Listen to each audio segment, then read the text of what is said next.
ডাইনিকে কথা দিয়ে ফেলেছি। উপায় তো একটা আছে। ঝুমরি ডাইনির একটা পোষা জিন আছে, নাম তার ঘটনা।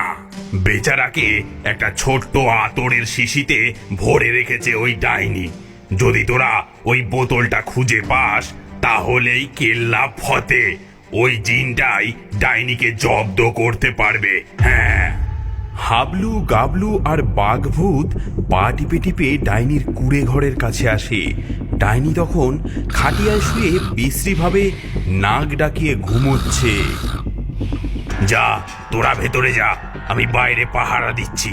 যদি ডাইনিটা ওঠে আমি একটা জোরে গর্জন দেব। এই, আমিও দেব। তুই চুপ কর ফটকে, তোর ডাকে ডাইনি ভয় পাওয়ার বদলে হেসে ফেলবে। হ্যাঁ। হাবলু আর গাবলু দেখলো একটা তাকের ওপর ছোট্ট একটা আতরের শিশি রাখা, আর তার ভেতর থেকে গোঙানির আওয়াজ আসছে।